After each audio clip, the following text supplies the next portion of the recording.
namatay ang igsuon ni Marta o ni Maria nga si Lazaro suod ni Hesus. O nganong namatay man kay sa dihang ilang gipadad-an og notice pahibalo si Hesus nga grabe ang hilanat or sakit ni Lazaro, si Hesus wa moadto. Nagpabilin pa siyag mga 3 ka adlaw dito sa laing lugar. Nya pag-adto niya, 4 na kaadlaw si Lazaro nga gilubong. Mao ning naghilak si Marta. Kamo okay ra ninyo mamatay inyong igsuon? Ha? Okay ra? Hindi man mo mutingog. Inyong igsuon ba okay ra ninyo mamatay? Or inyong anak mamatay okay ra dili?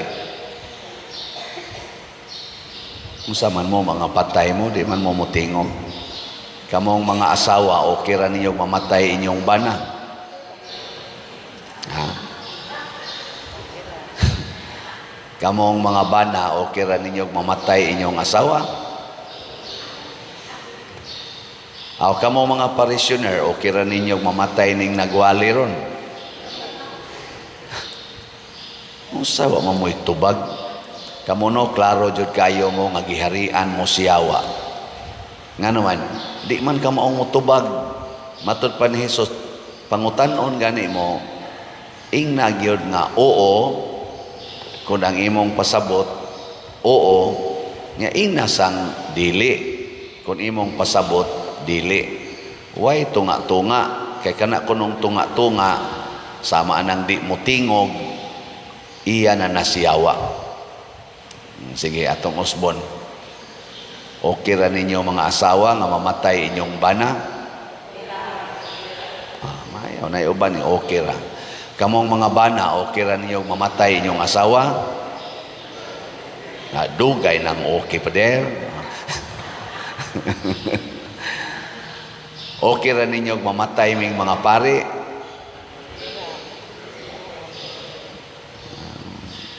Wa mo'y klaro eh.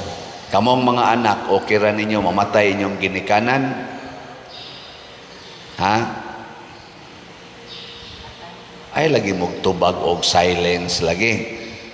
Ingna gyud oo o dili. Sige, okay ra ninyo mamatay inyong ginikanan? Bahala mo diya basta nitubag mo. Ang kahimtang sa kamatayon para nato mao nang muratag mahadlok kay ending naman gud siya. Murag para nato ba ending na, tapos na. Pero si Hesus niingon siya ni Marta, mabanhaw ang imong igsuon. Nya niingon des Marta, sa katapusan sa panahon. Ingon si Jesus, ako man mao'y pagkabanhaw. Niya naman ko, ako ang pagkabanhaw o ang kinabuhi. Nya mituo ka ba niini? Nya ningon des Marta pag ending, mituo ko. Siguro gyud ko nga sa pagsulti ni Marta nga mituo ko, na-relieved dayon siya. Kay kana manggong pagkabanhaw, mas nindot na kaysa atong unang kinabuhi, kanirong kinabuhi nga atong gamit. Mas nindot ang pagkabanhaw. Ngano man, ini kabanhaw na nato, di nata masakit, din ata maguol, din asad ta mamatay. Kanindot ana no? Nya kanang kinabuhi nga nabanhaw, maora nang kinabuhi kining ato rong gida. Kana ba kanang imong kinabuhi diya? Nya din alang ang nakalahi lang karon masakitan pa man ka, simba ka karon, nindot kayo imong feeling, igabot nimo sa inyo, tiksan dayon ka nga naikabit imong bana, hilak man ka. Di ba? Sakitan ka or naikabit imong asawa. Ako, wali ko diri, lipay kayo ko, naidaghang tao, pero gamay ra day kulikta iguman. Mag-uol dayon. Baligya kong slat, wa say mamalit, agi-agi lang. Murag mag-uol ta dinis kalibutan ba? Na ng mga sitwasyon na sige tag pa healthy bisag unsa nalay atong buhaton, bisag unsa nalay atong gamiton para lang yun ma-healthy. Nya ma-stroke ra gyapon ka. Ma-cancer ra gyapon. No. Ma-kidney failure lang gyapon. Bisag unsaon nimo gasto, dialysis, patay lang gyapon. Ano ba? Mao na dinis kalibutan. Mga estudyante, siging tuon, hagbong lang yapos board exam. Di ba? Na ano'y way tuon-tuon, sige lag inom, ni pasar na hinoon. Usahay, makaingon tamura, manig unfair. O, ana, dinhinas kalibutan, pero inikabanhaw na, wa na dito'y kasakit, wa na'y sakit, o wa na'y kamatayon. Biling nga imong tupad, yung na-excited na kang mabanhaw. Yung na ba, yung na-excited kang mabanhaw. Nga no, mura mamugmahadlok sa pagkabanhaw. Nga mo ito'y mas nindot. Wa nato matuman ang gisulti sa first reading. Unsa may gisulti sa first reading? Unsay gisgutan sa unang pagbasa, unang sulat ni San Juan, kung kita maghigugmaay, nakaila kita sa Dios, ug ang Dios ania kanato, kay ang Dios gugmaman. Kinsa tong naghigugmaay, anaa sa Dios. Di ba? Nganong hadlok man ta? Kay wa man ta mahigugma sa usag-usag. Ang atong gihigugma, ang ato mang kaugalingon, ato mang suwayan og preserve ang atong kaugalingon. Nya tungod niya ng maong attitude nga atong i-preserve ang atong kaugalingon, hadlok tang mawa ang atong gi-preserve. Mo na ingos Kristo, kamo nga naningkamot aron mabuhi para sa inyong kaugalingon, kawad-an hinoon mo niini. Unsa may gusto ni Kristo, maghigugmaay. Unsa may image sa nahigugma? Ang nahigugma malimot nas iyang kaugalingon. Maubitan na naidaghang nga buntis. Nganong nabuntis man ingon, nalimot ko sa akong kaugalingon. Di ba? Mao na mga drama-drama sa una, kanagong mga handumanan sa kaawit, nagkuyog mi niya paghuman, nalimot mi sa among kaugalingon, naanod mi sa sug sa among mga pagbati. Human dayon, suka-suka dayon. Maurasa na. Kay nahigugma man, bisan sa tawhanon nga level, og mahigugma ka, malimot yung kas imong kaugalingon. Sama ng inahan, nahigugma siyang bagong na tao nga anak, niya gikan siya sa trabaho, pag-abot niya, purti niyang kapuya, niya ang iyang anak, nagsigig sakit. Unsa may buhaton sa inahan, matuog lang, o muatiman sa anak. Kung nahigugma ang inahan sa iyang anak, di na siya makalimot na siya nga wa pa day siya pahuway, makalimot gani na siya nga duna pa siya obligasyon ikaugma, iya ginang atimanon ang iyang anak. Ana magiubang ginikanan, mo resign sa trabaho kay iya yung fokusan ang iyang anak. Limtan bang kaugalingon? Pero kana mga ginikanan nga way gugmas anak, biya-biyaan lang anak, biya-biyaan ilingay mong tupad yung na di ka mo biya nako, yung na di ba ka mo biya nako,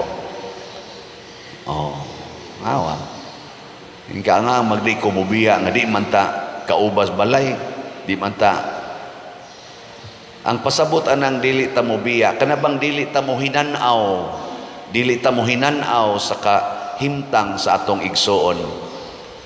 Di ta magsigig secured sa atong kaugalingon kung dili tan-aw nato unsay nahitabo sa atong palibot ug unsay atong mabuhat alang nila, dili kay unsay ilang mabuhat para nato. Mabitan arong gubot kay nang atong mga leaders sa nasod, labi na dinhi sa or leader sa kalibutan or leader labi na gyud dinhi sa atong nasod, ang ato mga politicians, apil na sad ming mga pari, kay nga naman, ang among gihuna-huna, kaming mga leaders, kasagaran, ang among kaugalingon. Muna rong porting grabiha, kana lang rong baha, tungod atong Karina, nganong dako kay damage ang baha, nga naaman tay dagko kay budget para ana, tungod kay ang gihuna-huna sa mga leaders ang ilang kaugalingon. Ambot, nagamit bagyod kaha ang tinuod nga amount nga gipagawas para ni anang maong project nga flood control, nagamit bagyod kaha sa tinud-anay nga paggamit. Ang kuyaw og tuag isod sa bulsa sa mga nag-release, gibahin-bahin nila, unya ang niabot sa project, imbis unta to 10 meters ang height sa tawagan ng iali, kanang riprap, nahimo na lang 5 meters. O di pag-abot sa baha, lapas. Di ba? Imbis class A ang masa sa simento aron ligon, class C na. Gian lag tubig daghan, malusno rasad. Kay dali ra kayong sudlos tubig. Kay gikaon man sa mga buaya ang budget para sa ilang kaugalingon. Common kay na dinis ato. Apil na sad mi anang mga pare. Ana. Ay mo kabalaka. Pulusad mi mga buaya usahay. Ang kolekta ari ra gyud kutob sa bulsas pare. Di gyud kaabot sa mga proyekto sa simbahan o sa mga kabos sa simbahan. Mo na ilisod kayo. Okay. Laing lingi sa imong tupad. Yung na-appeal ko sa imong budget. Yung na ba? Yung na-appeal ko sa imong budget, sa imong kinabuhi. Oy, daghan kay nato. Ako ragyod, ako. Mabutan na din sige kong baligyag slots. Nga naman, aron pagpahinomdom ninyo nga i-appeal unta nato sa atong budget ang dako nga katilingban, ang atong mga kaigsuonan. Kami sa mga pari, mausa na amo. Dili man kay magsigi ramig tan-aw ng kolekta ana. No, gahapon diri nag-mission appeal sila si Father Amador Bakutot, Paris Priest sa Ronda tungod sa ilang pagbutang o kisami sa ilang simbahan kay 10 years na wa gyud kisami. Kita dinhi dako sa kaitag mga obligasyon.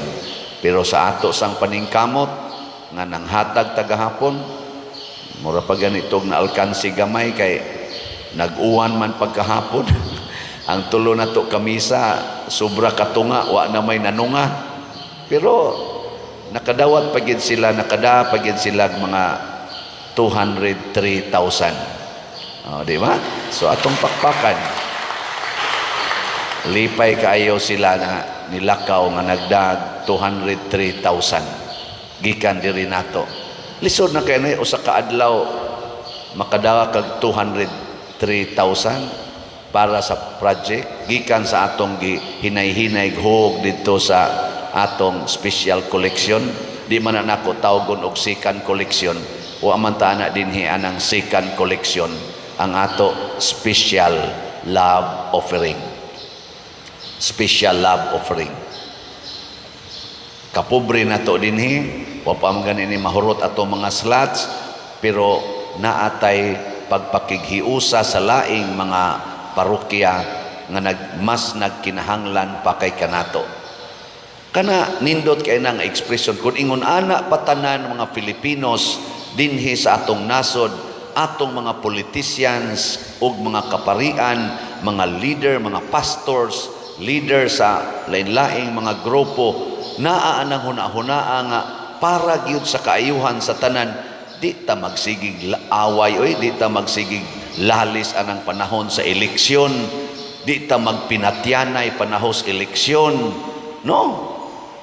Ana kinahanglan pa ginang magsigi taglalis para lang pag-alagad sa atong isig katao.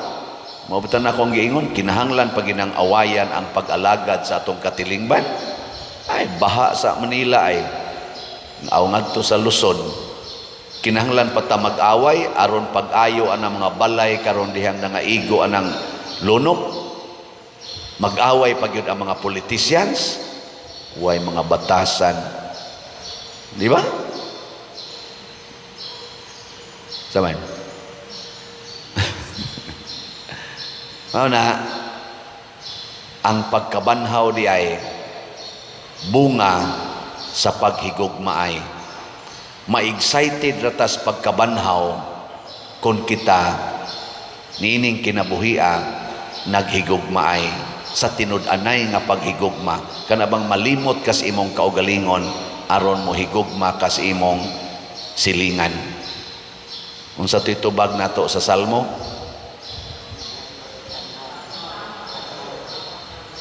Ha?